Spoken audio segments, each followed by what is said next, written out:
say that my primary goal, looking back on it now, if you asked me at the time, I would have said it was to expand my business, to reach more people and get more eyes on my personal coaching that I offered. But looking back on it, I really think that I just wanted to say that I did it. Welcome to the Crossing It Off podcast, where we believe living with intention through a bucket list lifestyle is a great way to bring yourself personal joy. As you are crossing items off your list, you're actually filling up your bucket. The more items you cross off, the more joy gets added, until eventually your joy spills over into the lives of those around you. Now let's start crossing it off together. Do you have something on your bucket list that you've never done before? Something that's way out of the scope of your normal activities? So much so that it might even scare you a little bit to even think about crossing it off?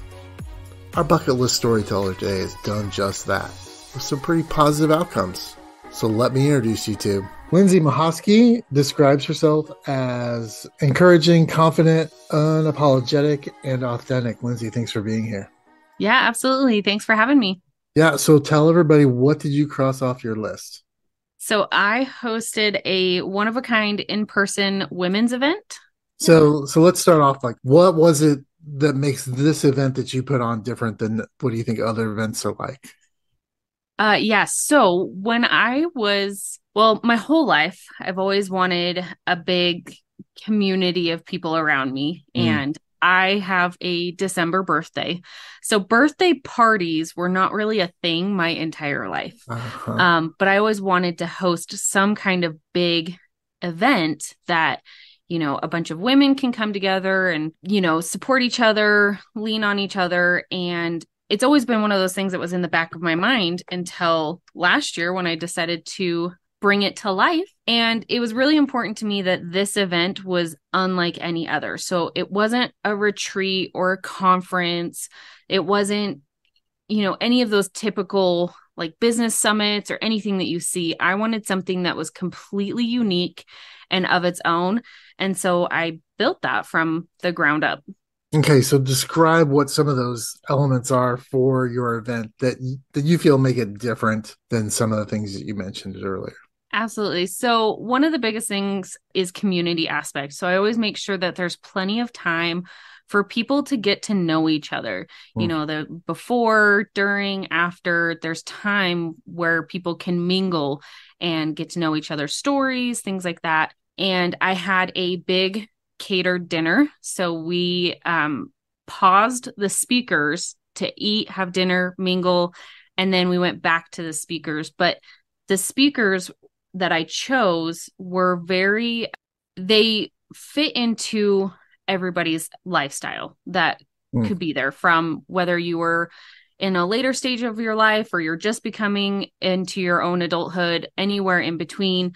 These speakers could speak to all the different aspects of your life, as far as relationships, money, just living confidently and being your authentic self. And we even had some women get up and share their stories about their life, just experience that they went through and things like that. And so were there specific things you did during those downtimes to help facilitate that community growth, or was it just hang out in the room and meet people? Yeah, so the event was outside, which was really kind of fun. The next time I host this event, it will be inside in a different location. But having that outside aspect gave people a lot to talk about, actually, because they could talk about the venue, the space, the area, the weather, that typical Right. How's the weather outside? And that was kind of the before and after. Before, it was more so meeting each other and just saying who they are, things like that. And then when we broke to have lunch, I had them, they could sit basically anywhere they want, but there was a lot of connection with people that they didn't know. And they were talking about the speakers who had already gone and what they learned from their, what they learned from those speakers. And after the event, what was really beautiful was a lot of connecting. People were asking for each other's phone numbers. They were friending each other on Facebook. And so it was really beautiful just to see that happen naturally. I didn't have to facilitate any of the connecting of that.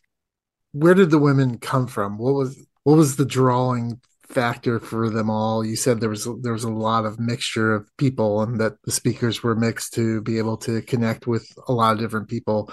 Where did you draw your audience for the event from? Oh, it was beautiful. So I had a lot of people in my personal life, like my mom and sisters and people like that. And each of the speakers went out and found their own community, right? People that they Mm, interact with, their family, friends, things like that. It did draw quite a few female entrepreneurs, women who were in business and starting their own business or have been in business for a while. I noticed that there was a lot of that, but so the event was hosted in northern Utah and it drew women from all over Utah. I had one girl drove 3.5 hours to get there. wow. Let's kind of get into the logistical stuff. Like, how did you get the women there? How did you promote it? How did it, evolve into an event? What tools did you use to kind of reach out and say, "Hey, come and join us"? Yes, so this is my biggest piece of advice for anyone who wants to do an event like this is ask for as much help as you need because I went into this never hosting an event before, never doing anything like this. And so I turned purely to word of mouth and social media. And I promoted the event entirely 100% on Facebook and Instagram. I didn't put any ads on Pinterest or anywhere else. It was purely Facebook and Instagram and then word of mouth. Did you run ads on those social media platforms, or it was just posting It and was just posting and sharing and having the speakers share with their own Mhm. followers. I did send out a few email campaigns, but at the time I had maybe 15 to 20 people on my email list. Uh-huh. And I think like two of them opened the email. So I don't really count that as advertising because it didn't really do anything. Yeah. And then day of, right? You get to the day of the event. What were some of the challenges that maybe you faced, like as the host and putting on the event? What were some of the things that you weren't expecting, or that look back at and go, "Gosh, I wish I had done this maybe a little differently." Yeah, so like I said before, it was an outdoor event and it was mid-September in Utah Mm. and it rained every day for like 5 days straight before the event. And I was freaking out. I was looking for alternate locations. I was having like full-blown panic attacks for that entire week before. And I just kept a really, really close eye on the weather. The event center that I had it at, they were like texting me and messaging me, and they were updating me on the weather. And day of, it rained in the morning and then stopped and didn't rain again the rest of the day. So it was like that breath of fresh air that it all worked out. It was okay. But because of that, I'm never going to do an outside event again just because it scared the crap out of me. I was so nervous. Yeah, I can imagine that would be a rough experience. What about like getting the speakers? How did you go about finding folks to come and speak and be on that side of the event? Yeah, so it was all hand selected of people that I had come in contact with and really just resonated with their story and what they had to offer. And I reached out to each of them one on one. The very first speaker I asked was actually my business coach at the time. She's the one that kind of pushed me to do the event. And so I was like, well, if I'm going to do this, will you be a speaker? And she was like, oh, yeah, absolutely. So that was easy. And then I created a list so there were 6 speakers in total, including myself. So I made a list of 10 people because I said, if these first 5 that I have my heart set on say no, I need to have a backup. So I made a list of 10 people in the different categories that I wanted them to talk on. So Yeah. I wanted somebody specifically to talk on communication and relationships. And I wanted somebody specifically to talk about money. And so I reached out to those first 5 I did like a Hail Mary and put it out there, and blessingly, like they all said yes, every single one of them. Wow. So I don't know how I lucked out, but it all worked out where they were available that day and they were excited and willing to speak at my event. And so act of God, they all said yes. And just a side note, did you pay them or was it just like them coming and doing it kind of pro bono? So I did not pay any of them for the actual speaking. One girl drove a very long way to Mm. get there. And so I paid for her gas, Oh, that's and that was nice. it. Yeah, that's not bad. And what do you think your goal was for the event? Was it to expand your business? Was it to make money? Was it just, was it altruistic? What was the purpose for you that you wanted to see have an outcome for this event? I would say that my primary goal, looking back on it now, if you asked me at the time, I would have said it was to expand my business, to Mm. reach more people and get more eyes on my personal coaching that I offered. But looking back on it, I really think that I just wanted to say that I did it. I wanted to be able to say that I pulled it off and that I created this beautiful, memorable event that really impacted and changed women's lives. And I've heard so many stories come out of it that helped inspire other events or created business connections. And a lot of positive things came out of it for the women who attended the event. And that really just makes my heart happy. And just to be able to say, I pulled it off. I, I pulled off an event that I had no idea I was going to be able to do. And I think that's really what my driving force was. Here at the Crossing It Off podcast, we are passionate about inspiring you in your bucket list lifestyle and empowering you to live out your lists. We offer many resources to assist you in your bucket list journey, such as web resources in the show notes, bucket list mentoring services, my book Live Out Your Lists, a private Facebook group for you to share your bucket list success stories with others, and more. All of these can be found at crossingitoffpodcast.com. Find the resource that fits your need so that you can live out your list. Now back to the show. Do you think the objective for the participants was achieved and met? And how do you measure that?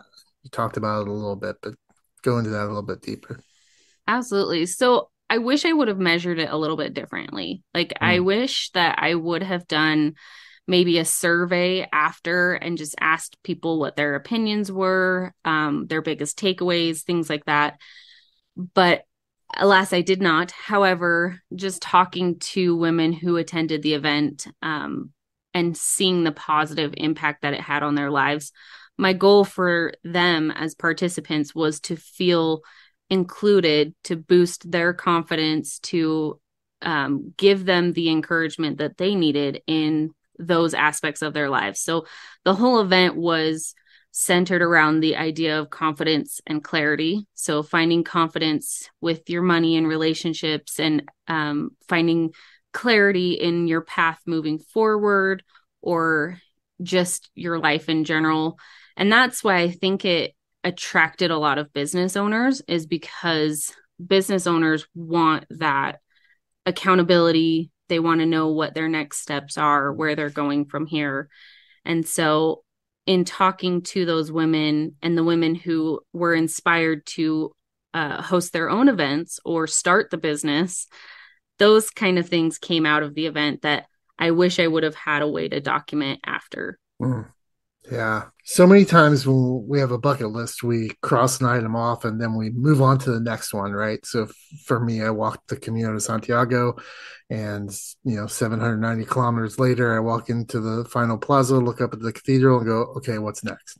Some people do that walk and they're like, I'm going to go back and start and do it all over again right Mm-hmm. immediately because they're so excited about, and they fall in love with it. What was it that you gravitated towards after this event was over to say, I want to do it again?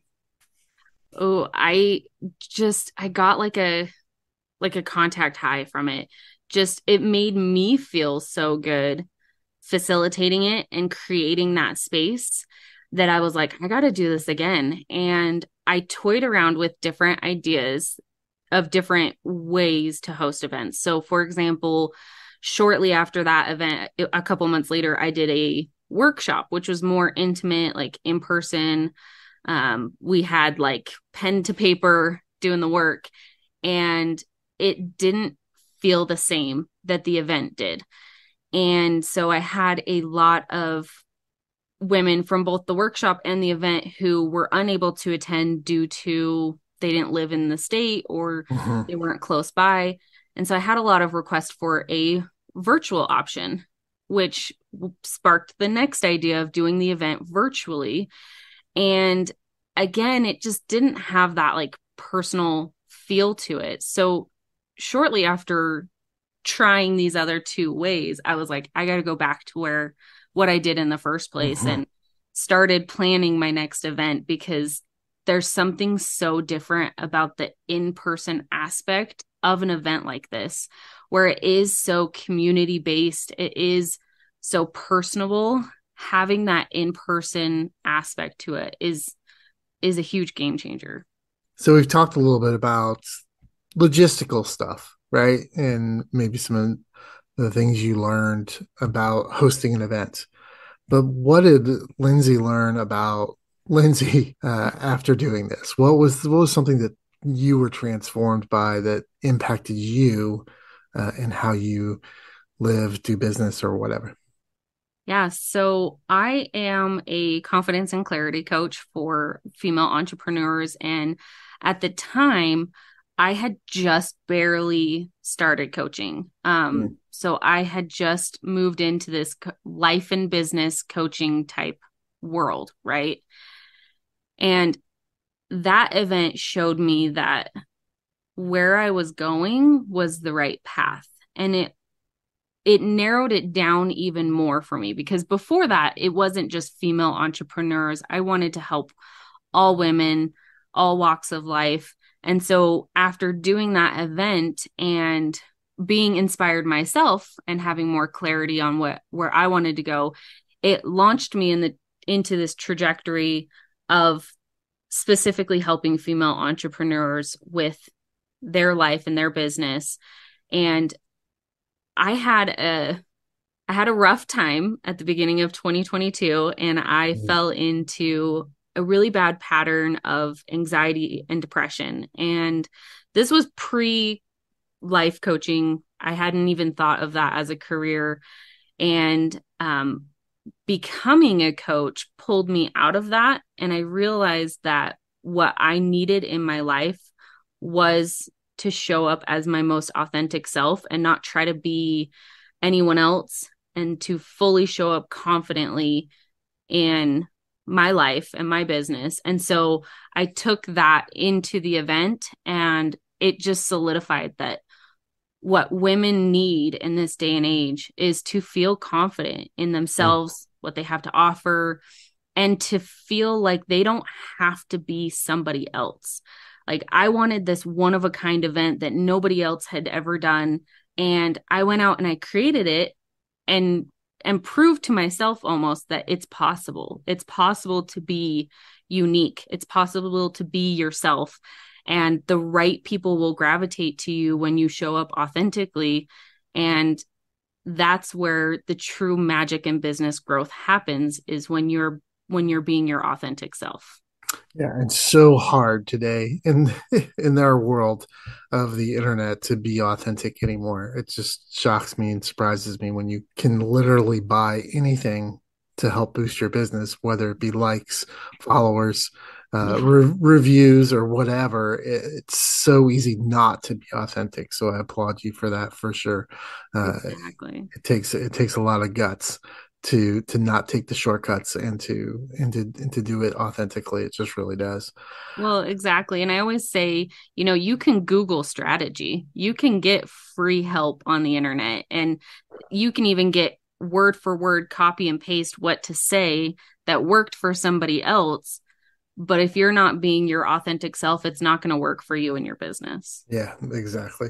It doesn't matter what it is, whether it's podcast, coaching, or any type of business. I definitely agree with that. And it's the long term, right? It may be a Mhm. struggle up front to do that, be authentic in everything you do, but the long term I think is so much more valuable, Yeah, because what you've built is a community of people that see you for who you are, and they're not going to just drop off like flies if something happens. So, exactly. very very cool and very hard to do. Like you said, it's being authentic for anyone is difficult. So, Lynsey, tell us, what is something else that you're thinking about crossing off your list? Oh my gosh, I love this question. But like I said, when I first started listening to your podcast, Crossing It Off, I didn't really have a bucket list. I just was like doing things that I thought was fun. So after starting to listen to your podcast, I started making my bucket list, realized that I have started crossing things off the list. And so the next couple things that am working on crossing off is I want to launch my own journal that it's a guided journal, and I might possibly want to do a podcast. There you go. But that's still up in the air. It is on the bucket list, but first and foremost, I want to launch a journal. So what would that look like? You say a journal, is it like an online journal, or is it something somebody prints out? Or are you looking at Amazon self-publishing? What does that look like for you?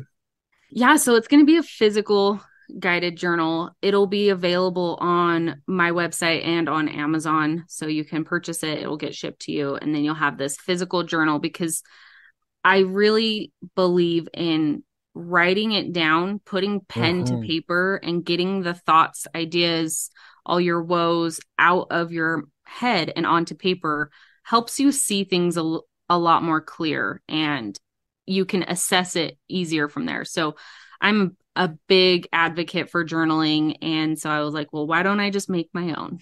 Yeah, I struggled with that when I wrote my book about bucket lists. I was like, should I put space in here for people to write? Is that weird? It's not, because it's more of a paperback size. It's not big Mhm. journal size. So it's like, so I just like, no, I'll leave it out. But sometimes I wish I did, especially how much I talk about, like you, writing it down is so important, right? Putting your bucket list on a Mhm. piece of paper is, or somewhere. I know I'm beating against an electronic world, but because there are hundreds of apps out there that allow you to create lists and even bucket lists and put alarms on it and all sorts of crazy stuff. But just one time writing it down, I think is so important. So you can physically, your brain physically has to make your hand move to put that stuff on paper, and Yeah, it's I important. definitely think there's something psychological about Yeah. it of putting pen to paper and actually writing it down because, like you said, there's apps that will track it for you, but it's almost like a subconscious way of telling your brain that this is going to happen because Yeah. you wrote it down on a piece of paper. Yeah, for sure. Lynsey, how can folks find you and get in touch with you and learn more about what you do? Yeah, absolutely. The easiest way to stay in contact with me is through Instagram at Hey It's Lynsey, or you can check out my website, heyitslynsey.com. Awesome. I will put those in the show notes so people can click on those and get right to you. Lynsey, thank you so much for sharing. I look forward to seeing your journal when it comes out, and I wish you all the best. Absolutely. Thank you so much.